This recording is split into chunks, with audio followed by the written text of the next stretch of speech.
Shalom saudara-saudara yang memiliki hati yang percaya pada karya penebusan Tuhan Yesus Kristus di kayu salib.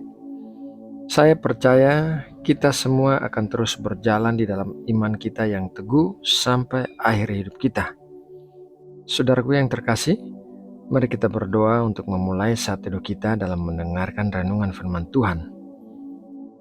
Tuhan Allah kami, penolong kami yang sejati, sumber iman dan pengharapan kami, terima kasih buat satu lagi hari yang baru yang Engkau berikan bagi kami.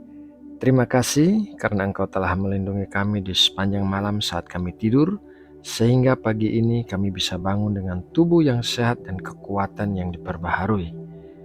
Apabila ada di antara saudara-saudara kami yang sedang berada dalam keadaan sakit, maka kami berdoa kepadamu agar Engkau menjamah dan menyembuhkan mereka dari semua penyakit.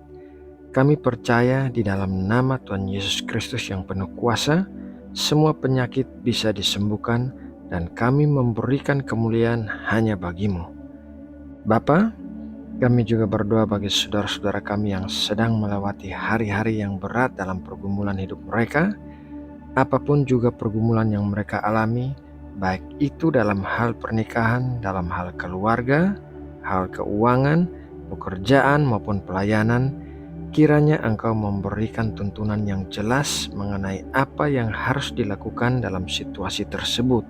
Kiranya Engkau menolong setiap orang dengan jalan keluar yang terbaik dan berkat-berkat bagi yang berkekurangan. Terima kasih Bapa. Sekarang kami mau duduk diam di hadapan-Mu agar kami bisa mendengarkan suara-Mu. Ajarilah kami ya Bapa, dan berikanlah pengertian di dalam hati kami, agar kami bisa mengerti kebenaran firman-Mu dan melakukannya dengan penuh ketaatan. Terima kasih Bapa, dalam nama Tuhan Yesus Kristus, kami memulai saat teduh ini. Amin.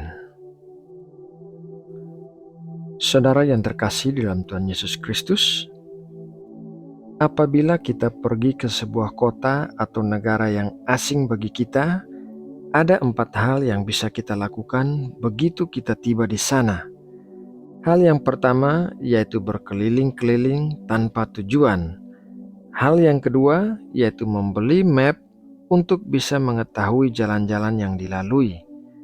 Hal yang ketiga yaitu membeli buku petunjuk yang memberitahukan secara lengkap tentang hal-hal yang ada di kota atau negara itu. Hal yang keempat yaitu membayar seorang penolong profesional yang sudah mengetahui setiap detail mengenai kota atau negara itu. Cara yang pertama dan kedua akan membuat kita kehilangan hal-hal yang menarik di kota atau negara itu, sedangkan cara yang ketiga dan keempat akan membuat kita bisa menikmati hal-hal yang menarik di sana. Sebagai orang percaya, kita memiliki cara ketiga dan cara keempat di dalam hidup kita. Cara yang ketiga atau buku petunjuk adalah firman Tuhan yang tertulis atau Alkitab. Cara yang keempat atau penolong profesional adalah Roh Kudus di dalam kita. Dengan memiliki Roh Kudus di dalam kita, setidaknya ada 6 hal yang akan kita peroleh, yaitu hal yang pertama adalah mengetahui apa yang perlu diketahui pada saat yang tepat. Di dalam Lukas 2 ayat 25-26 adalah di Yerusalem seorang bernama Simeon. Ia seorang yang benar dan saleh yang menantikan penghiburan bagi Israel. Roh Kudus ada di atasnya dan kepadanya telah dinyatakan oleh Roh Kudus bahwa ia tidak akan mati sebelum ia melihat Mesias, yaitu Dia yang diurapi Tuhan. Roh Kudus akan memberitahukan kita hal-hal yang perlu kita ketahui pada saat yang tepat.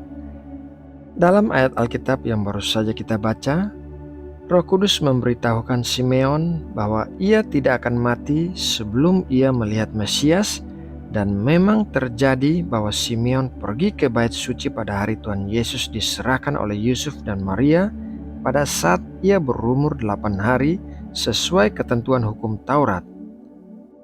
Hal yang kedua adalah pergi ke tempat yang harus kita datangi.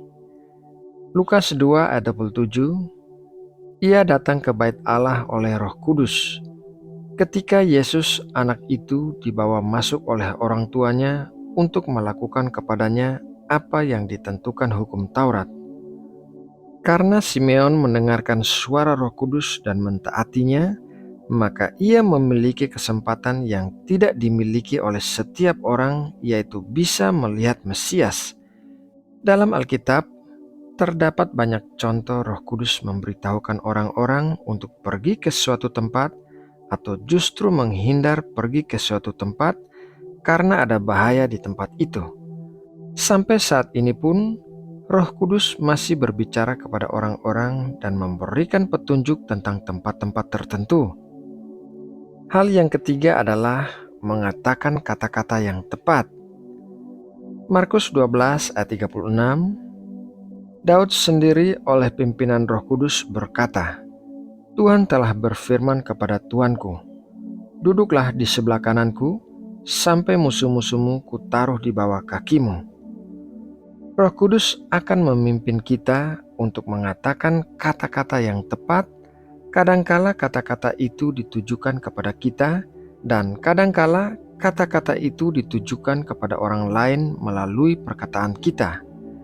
Perlu diperhatikan bahwa apapun yang dikatakan oleh Roh Kudus tidak pernah bertentangan dengan firman Tuhan dalam Alkitab. Hal yang keempat adalah menunggu waktu Tuhan. Galatia 5 ayat 5, sebab oleh roh dan karena iman, kita menantikan kebenaran yang kita harapkan. Roh Kudus akan memberitahukan kita waktu Tuhan yang tepat untuk melakukan sesuatu. Apabila kita melakukan sesuatu yang benar, tetapi di waktu yang tidak tepat, maka hal itu akan sia-sia. Waktu sangat penting untuk menentukan keberhasilan.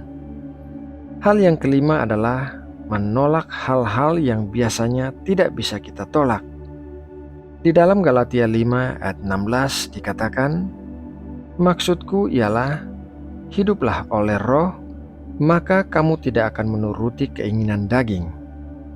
Roh Kudus akan menolong kita untuk menolak hal-hal yang biasanya tidak bisa kita tolak. Dalam hal ini adalah kedagingan.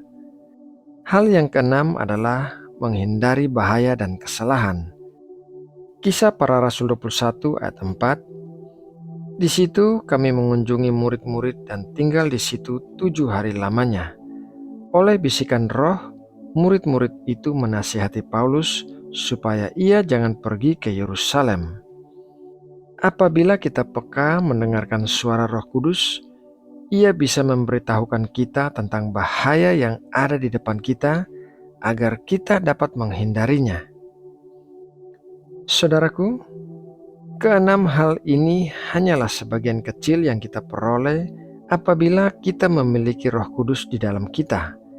Inilah yang disebut dengan menjalani hidup yang berkelimpahan, yaitu dengan adanya kuasa Allah Tritunggal yang memberkati kita melalui Roh Kudus yang ada di dalam kita. Nah, saudaraku yang terkasih di dalam Kristus, demikianlah renungan firman Tuhan pagi ini. Semoga kita semua belajar sesuatu dari renungan ini dan diberkati dengan pengurapan serta pengertian yang baru melalui Roh Kudus. Mari kita berdoa untuk menutup renungan ini.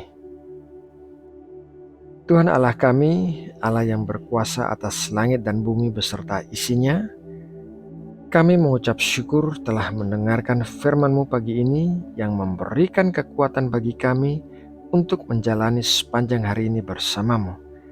Terima kasih buat setiap pengajaran yang kami terima dan yang mengubahkan kami. Bapa, kami membawa seluruh rencana kegiatan kami hari ini ke hadapan-Mu. Kami memohon berkat-berkat dan tuntunan-Mu dalam apa yang perlu kami lakukan. Kami memohon perlindungan-Mu terhadap segala sesuatu yang jahat, dan kiranya Engkau menjauhkan kami dari pencobaan dan kesulitan. Kami juga berdoa bagi bangsa Indonesia yang kami kasihi. Kami percaya Engkau memiliki rencana bagi bangsa kami, dan rencana-Mu pastilah rencana yang mendatangkan kebaikan bagi Indonesia. Datanglah kerajaan-Mu dan jadilah kehendak-Mu di Indonesia. Pakailah Indonesia untuk memancarkan terang Kristus dan membawa terang itu kepada bangsa-bangsa di dunia. Dan curahkanlah pengurapan dan karunia-karunia roh bagi orang-orang percaya di Indonesia. Terima kasih ya Bapa. Dalam nama Tuhan Yesus Kristus, kami berdoa dan mengucap syukur. Amin.